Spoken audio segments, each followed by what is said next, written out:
할렐루야. 오늘도 이 자리에 오신 여러분 모두를 주의 이름으로 축복합니다. 여러분의 영혼이 잘된 것처럼 범사가 잘되고 강건한 은혜가 있기를 바랍니다.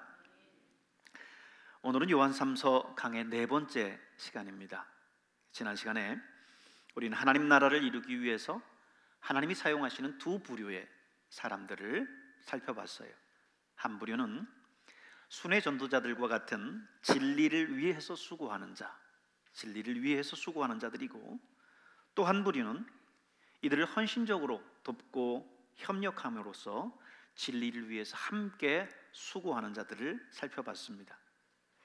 그리고 이 서신을 받는 가이오가 진리를 위해서 함께 수고하는 자로서 어떻게 아름다운 삶을 살았는지 교회 안에 자자했었던 그의 소문을 들었습니다. 오늘은 이 가이오와 정반대의 사람이 성경 본문 속에 등장하고 있어요. 그는 진리를 위해서 함께 수고하는 자가 아니라 오히려 진리를 방해하고 진리를 위해서 수고하는 자를 업신여기는 사람이었습니다. 그 사람의 이름은 디오드레베라는 사람입니다. 성경에 그 이름 석자가 명확하게 나오고 있어요. 우리나라 이름이 석자고 이 성경 속에 나와 있는 이름은 다섯 자네요. 디오드레베, 그죠? 이 이름 다섯 자가 또렷하게 적혀 있습니다. 여러분, 저는 여러분의 이름이 좋은 인상으로 소문나기를 바랍니다. 가이오의 이름을 이야기할 때 그 사람은 정말 순회 전도자들 섬기기를 그렇게 좋아하고 진리를 위해서 수고하는 자들 이상으로 정말 수고한 사람이야. 그 사람은 정말 진리를 위해서 함께 수고한 사람이라고 할 수 있어. 나도 그 사람 얘기를 들었는데 정말 그 이야기가 얼마나 우리 믿는 사람들에게 은혜가 되는지 몰라. 이런 이야기들이 당시 초대교회 때에 자자하게 소문이 있었던 거죠. 여러분의 이름이 언급될 때 바로 이런 말들이 오고 가면 얼마나 좋겠습니까? 그런데 당시 디오드레베라고 하는 이 이름을 이야기하면 정반대의 이야기가 오고 갔다는 거죠.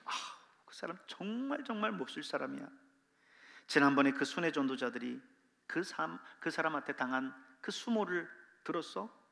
아니, 자기가 접대하기 싫으면 가면 있으면 되지.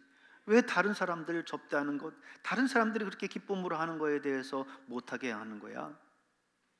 그저 그 사람은 으뜸되기만 좋아하지 다른 사람들을 섬길 줄 전혀 모르는 사람이야.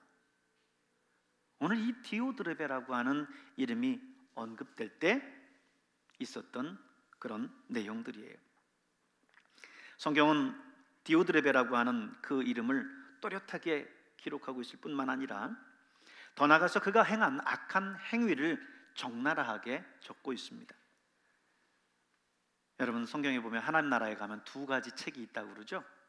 하나는 구원받은 사람들의 이름을 적고 있는 생명책입니다.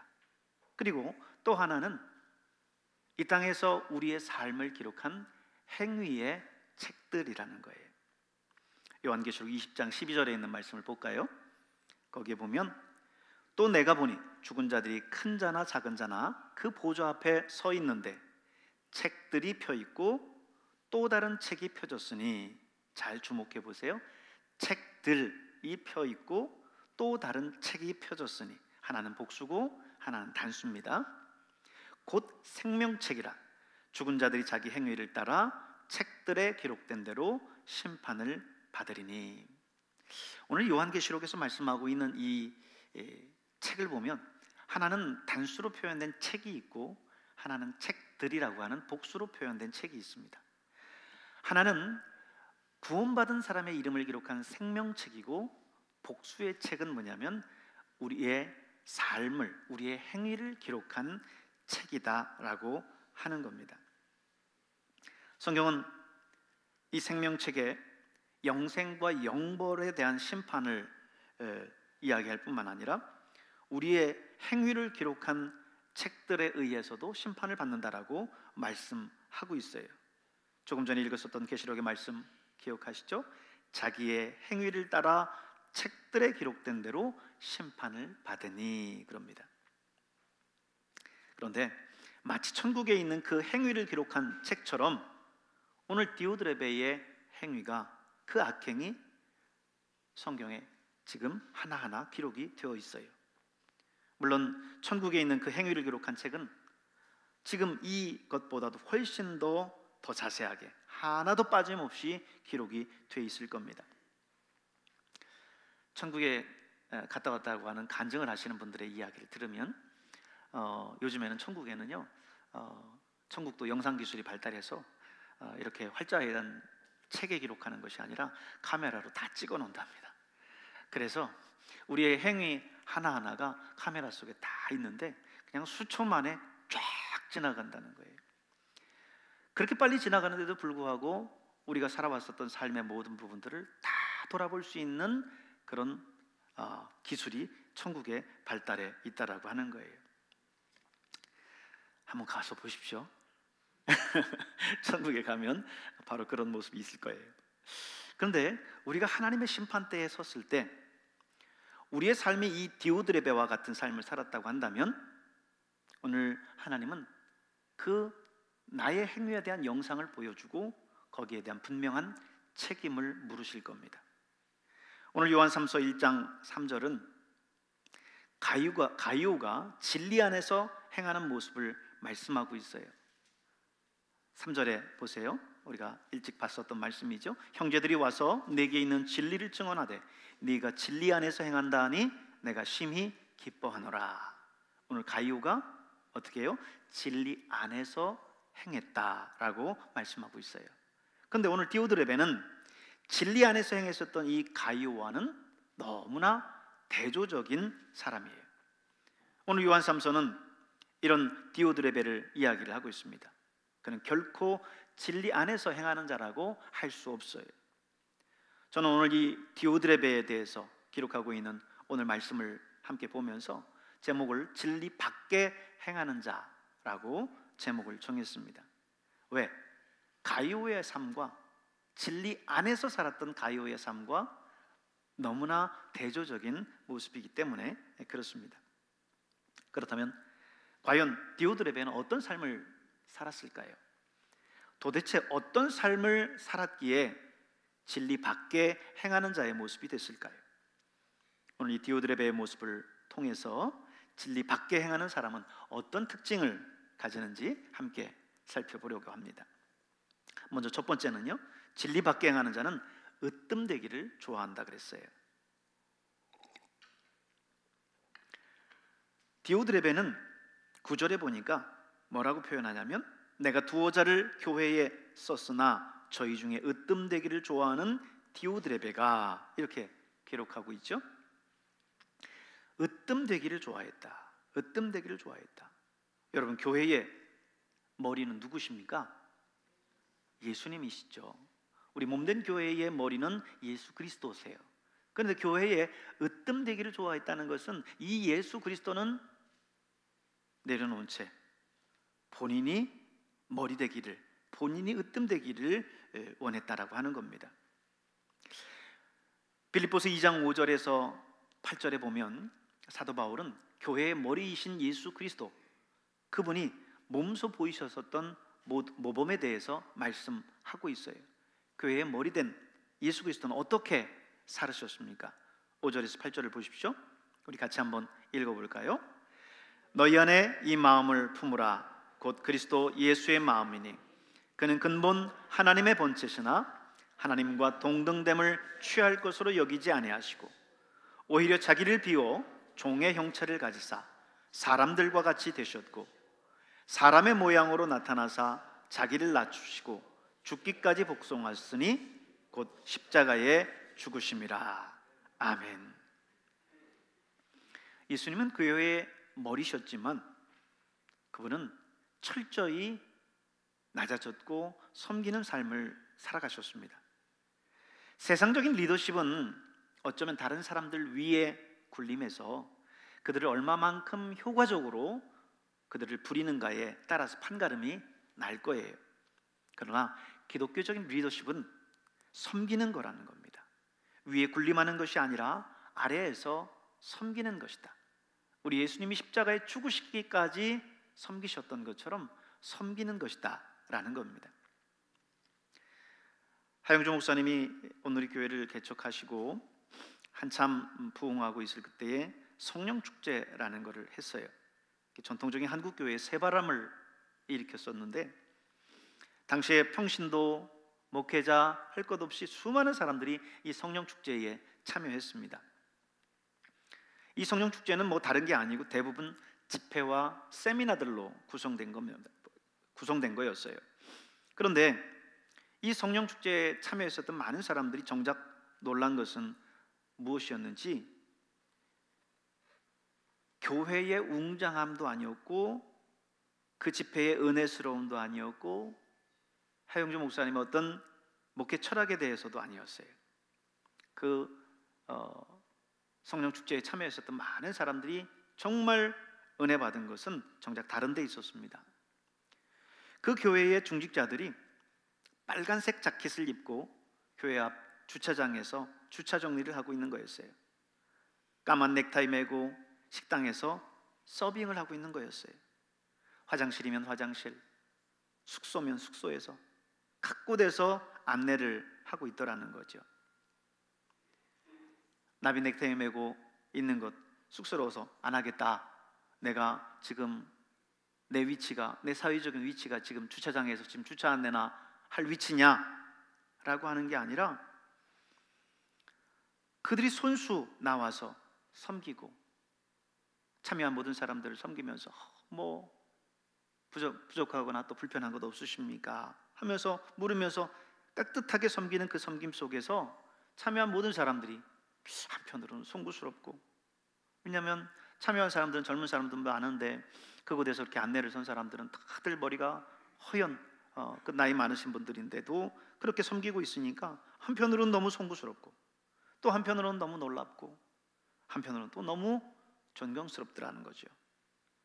이분들이 다 사회에서는 내놓으라오는 교수님들이고 사장님이고 회장님이고 그리고 정치계 언론 그런 인사들인데 그냥 얼굴에 기쁜 모습으로 그것을 섬기고 있더라는 거죠.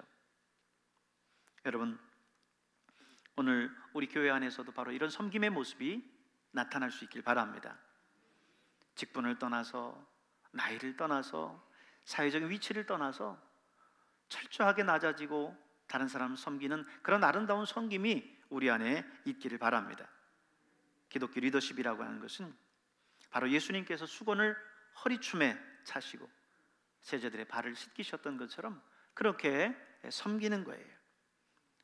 섬김으로써 권위가 세워지고 섬김으로써 더 높아지는 것이 바로 이 교회요, 또 하나님 나라라고 하는 것을 여러분 기억하시길 바랍니다. 진리 밖에 행하는 자는, 두 번째, 오늘 이 디오드레베의 모습을 통해서 보면 악한 말로 비방을 했다 그랬어요. 악한 말로 비방을 했다. 10절 중반절을 보세요. 그가 악한 말로 우리를 비방하고도 라고 그랬죠. 지금 이 디오드레베는 진리를 위해서 수고하는 사람 요한과 그리고 순회 전도자들을 악한 말로 비방하기를 서슴지 않았다는 거예요. 순회 전도자들을 영접하고 격려하고 기도하고 도와주는 게 아니라 오히려 그들을 헐뜯고 욕하고 비방했다는 거예요. 오늘 우리 주님이 여러분 뭐라고 말씀하셨는지 기억하시죠? 누가복음 6장 37절에 보면 주님이 이렇게 말씀하셨어요. 비판하지 말라. 그리하면 너희가 비판을 받을 것이요. 정죄하지 말라. 그리하면 너희가 정죄를 받지 않을 것이요. 용서하라. 그리하면 너희가 용서를 받을 것이요. 그랬습니다. 마태복음 7장 1절 2절도 같은 맥락에서 말씀을 하셨는데, 비판을 받지 아니하려거든 비판하지 말라. 너희가 비판하는 그 비판으로 너희가 비판을 받을 것이요. 너희가 헤아리는 헤아림으로 너희가 헤아림을 받을 것이니라 말씀했어요. 여러분, 오늘 이 디오드레베가 악한 말로 비방했다는 것은요, 그 비판의 정도를 넘어선 것이라고 지금 말할 수 있어요. 상대방을 향한 비판의 정도가 넘어서 아예 하나님조차 두려워하지 않는 그런 불신앙적인 언사였어요. 여러분, 순회 전도자들이 누구였습니까? 그때 당시 사역했었던 사역자들이 누구였어요? 하나님이 기름 부어 세우신 종들이었어요. 여러분, 다윗을 기억하시죠? 요즘 우리 공동체 성경 읽기를 하고 있는데 사무엘서에 있는 말씀을 우리가 보고 있지 않습니까? 거기에서 다윗을 보면 사울이 다윗을 죽이려고 단창을 여러 번 던졌어요. 그게 피했기에 망정이지 잘못했으면 다윗의 가슴에 박힐 뻔했어요.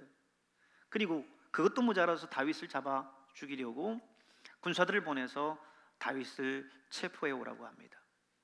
다윗은 그 사울을 피해서 광야로 도망하고 또 굴에서 차가운 그 바닥에서 노숙하며 잤어야 됐습니다. 개인적으로 보면 이 사울은 다윗에게 있어서 원수 같은 사람이에요. 아니 블레셋과의 그 전투에서 골리앗을 쓰러뜨리고 이스라엘을 전쟁의 승리로 이끌었었던 이 다윗을 어떻게 그렇게 대접할 수가 있습니까? 그 도망하는 중에 다윗은 사울을 죽일 수 있는 기회가 몇 번 있었어요. 그런데 다윗은 사울을 죽이지 않습니다. 왜 그랬습니까? 사울 역시 하나님께서 기름 부어 세우신 종이라고 하는 것을 그는 인정했기 때문입니다. 그 말은 사울이 두려워서 사울을 죽이지 않은 것이 아니라 하나님을 두려워한 거예요. 사울을 세운 하나님을 두려워했기 때문에 다윗은 사울에게 손을 대지 않았던 겁니다. 여러분, 하나님께서는 오늘 우리의 모든 일거수일투족을 지켜보고 계세요.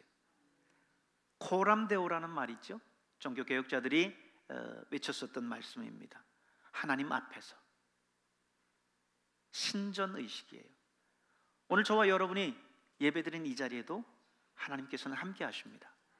그리고 여러분을 지켜보고 계세요. 교회를 떠나서 여러분이 직장에서 생활할 때에도, 가정에서 생활하실 때에도 하나님은 여전히 여러분을 지켜보고 계십니다. 하나님을 두려워할 수 있길 바랍니다. 그러나 이 디오드레베는 하나님의 기름 부어 세우신 종들을 근거 없는 이야기들로 비방하며 헐뜯었어요. 그리고 순회 전도자들에 대해서 그들을 악행을 일삼습니다. 이거는 순회 전도자들을 두려워하지 않은 것이 아니라 하나님을 두려워하지 않은 거예요. 하나님에 대한 두려움이 없기 때문에 감히 그렇게 할 수 있는 것입니다. 이는 명백히 불신앙적인 모습이라고 할 수 있어요. 그런데 여러분, 더 흥미로운 사실은 이 디오드레베가 교회 밖의 인물이 아니라 교회 안의 인물이었다라고 하는 거예요. 디오드레베는 교회에서 으뜸이 되기를 좋아하는 사람이라고 그랬죠. 그렇다고 한다면 이 디오드레베는 교회 안에서 꽤 오랫동안 신앙생활을 했다든지 아니면 교회 안에서도 꽤 중직자였을 것 같아요. 오랫동안 주인 행세하고 교회의 터줏대감처럼 또 행세했는지도 모릅니다. 명백한 것은 그는 교회 밖의 인물이 아니고 교회 공동체 안의 인물이었다는 겁니다. 디오드레베가 그렇게 오래된 신자이었음에도 불구하고 교회 공동체에서 어떤 지위와 직분이 있음에도 불구하고 이렇게 불신앙적인 모습을 보여주고 있는 것은 오늘 우리에게 무언의 경고를 해주고 있는 겁니다. 여러분, 우리도 교회에서 오랫동안 신앙생활 했을 수도 있어요. 여기 있는 분들 다 장로님이고 권사님이고 집사님이고 또 우리 교회가 세워진 이래 2대 3대째 우리 교회에서 신앙생활하고 계신 분도 있을 겁니다. 그러나 분명한 것은 우리가 그렇게 신앙생활을 오래 했다 할지라도, 내가 장로요 권사라 할지라도, 내가 백암교회에 뿌리를 내리고 몇 대째 신앙생활을 하고 있다 할지라도 여러분, 오늘 그것이 우리의 신앙을 담보한다는 것은 아니라는 것입니다. 그것이 우리의 신앙의 모습들을 평가해 주는 것이 아니라고 하는 거예요. 하나님 앞에 섰을 때 하나님이 우리에게 뭐라고 하실지 그것을 우리가 바라봐야 됩니다. 다행히 전화가 끊어졌네요. 빨리 전화 받으라고 하려고 했는데, 여러분 그렇습니다.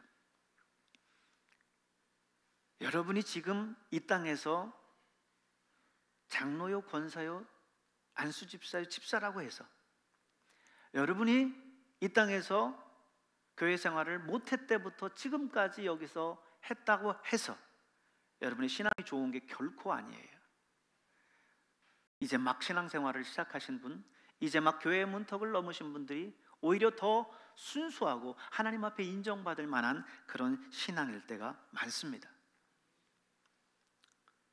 교회 임직 때 보면 많은 사람들이 실족하고 떠나는 경우도 많습니다. 왜 그럴까요? 어떤 분은 이제 그 직분을 위해서, 임직을 위해서 권하면 저는 그럴 자격이 못 됩니다. 극구 사양을 해요.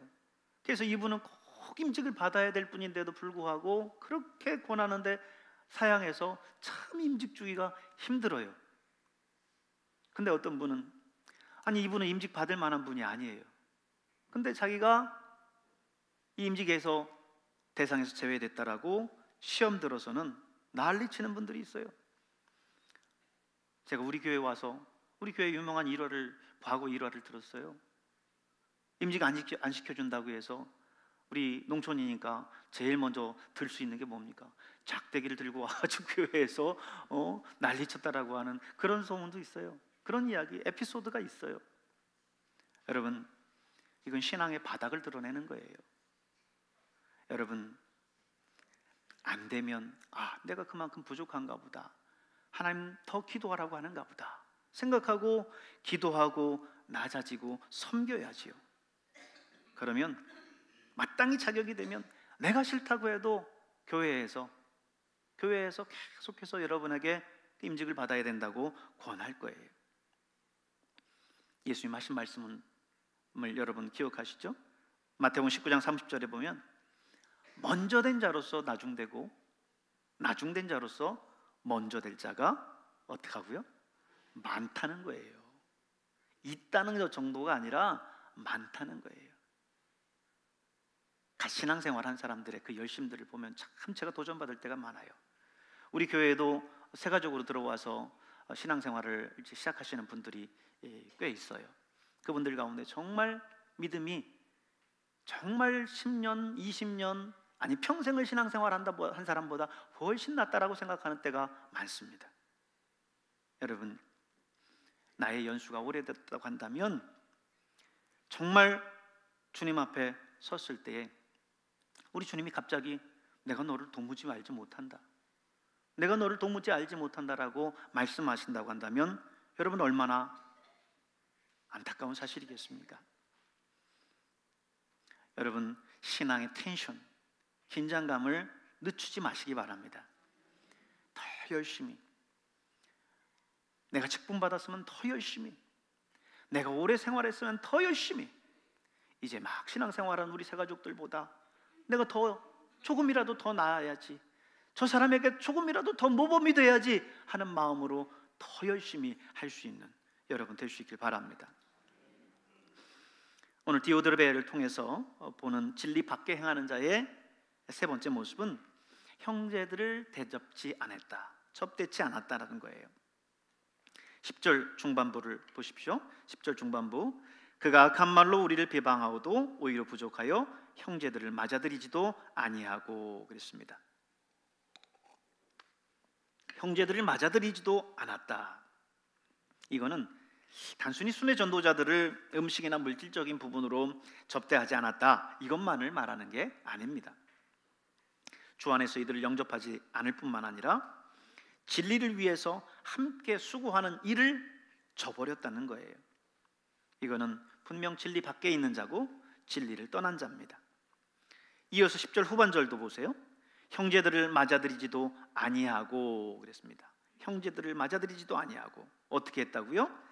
맞아들이고자 하는 자들을 금하여 교회에서 내쫓는도다 그랬어요. 참 무서운 거예요.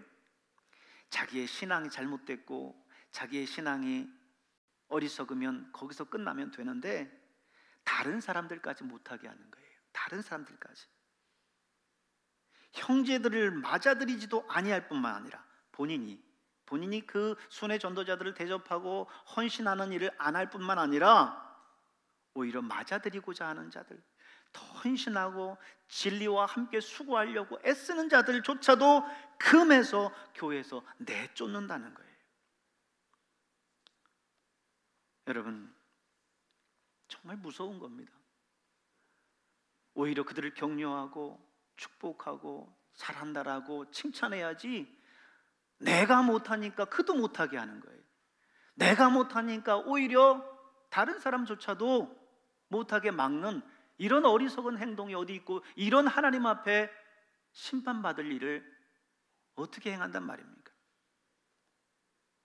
하나님은요, 반드시 뿌린 대로 거둔다고 그랬어요. 이것이 하나님의 정한 법칙입니다. 콩 심은 데 팥 나는 거 보셨습니까? 팥 심은 데 콩 나는 거 보셨습니까? 콩을 심으면 콩이 나는 거고 팥을 심으면 팥이 나는 거예요. 이게 진리고 만고의 법칙이에요. 하나님 앞에 선을 심으면 선을 거두고 악을 심으면 악을 거두는 거예요. 갈라디아서 6장 8절의 말씀을 보십시오. 자기의 육체를 위하여 심는 자는 육체로부터 썩어질 것을 거두고 성령을 위하여 심는 자는 성령으로부터 영생을 거두리라 그랬습니다. 여러분, 늘 선한 일에 애쓰시길 바랍니다. 오늘 본문에서도 11절을 보세요. 11절을 보면 사랑하는 자여, 악한 것을 본받지 말고 선한 것을 본받으라. 선을 행하는 자는 하나님께 속하고 악을 행하는 자는 하나님을 배웁지 못하였느니라 그랬습니다. 여러분, 악을 행하는 자들의 그 모습들을 여러분 본받지 마세요. 오히려 더 열심히 선을 행하고 주를 위해 헌신하고 충성하는 사람들을 본받으십시오. 그것이 우리의 신앙에 유익한 거예요. 성경은 요한일서 4장 20절에 보면 누구든지 하나님을 사랑하노라 하고 그 형제를 미워하면 이는 거짓말하는 자니 보는 바 그 형제를 사랑하지 아니하는 자가 보지 못하는 바 하나님을 사랑할 수 없느니라 그랬습니다. 형제를 사랑으로 대접하는 것은 곧 하나님을 대접하는 거예요. 주의 종들을 주의 종의 이름으로 물 한 잔이라도 대접하는 것은 주의 종들의 그 상을 여러분이 함께 나누는 것입니다. 형제를 접대하고 선을 심으십시오. 특별히 진리를 위해서 수고하는 자들을 영접하고 그들과 함께 하십시오. 사도 바울은 갈라디아서 6장 6절에 가르침을 받는 자는 말씀을 가르치는 자와 모든 좋은 것을 함께 하라 그랬습니다. 여러분을 위해서 눈물로 기도하고 또 여러분에게 하나님의 말씀을 가르치는 목회자들에게 여러분 선한 마음을 가지고 함께 협력하고 할 때 여러분 진리를 위해서 여러분이 함께 수고하는 자라고 칭함을 받을 수 있다라고 하는 것입니다. 진리 안에서 행하고 진리를 위해서 함께 수고하는 여러분이 될 수 있길 바랍니다. 우리는 디오드레베라고 하는 인물을 통해서 진리 밖에 행하는 자, 그들의 모습을 성경 속에서 봤습니다. 그렇다면 오늘 우리는 그들을 보면서 어떻게 해야 될까요? 그런 그들을 보면서 그들을 위해서 우리가 함께 기도하고 중보해야 돼요. 하나님, 저들이 행하는 그 악행을 깨닫게 하시고 속히 주님 앞에 돌이킬 수 있도록 도와주시옵소서. 하나님의 그 심판이 이르기 전에 그들이 두려움을 가지고 하나님에 대한 두려움을 가지고 하나님 앞에 돌이킬 수 있도록 도와주십시오. 함께 중보의 무릎을 꿇고 하나님 앞에 나아가야 될 것입니다. 그리고 그들의 악행을 본받는 것이 아니라 선한 것을 본받아야 될 줄로 믿습니다. 사도 요한은 어떻게 말씀하고 있냐면 11절을 보세요. 악한 것을 본받지 말고 선한 것을 본받으라 말씀했어요. 악한 것을 본받지 말고 선한 것을 본받으라. 사랑하는 여러분, 오늘 여러분 한 사람 한 사람이 오늘 디오드레베와 같은 그런 삶을 살아가지 않길 바랍니다. 여러분의 이름이 언급될 때에 이 땅에서나 천국에서나 정말 여러분의 이름을 칭송하면서 정말 믿음을 위해서, 교회를 위해서, 주의 종들을 위해서 함께 협력하며 진리를 위해서 함께 수고했었던 사람입니다 라고 여러분들을 이야기하는 그런 이야기가 있기를 주님의 이름으로 축복합니다. 기도하겠습니다. 은혜로우신 하나님,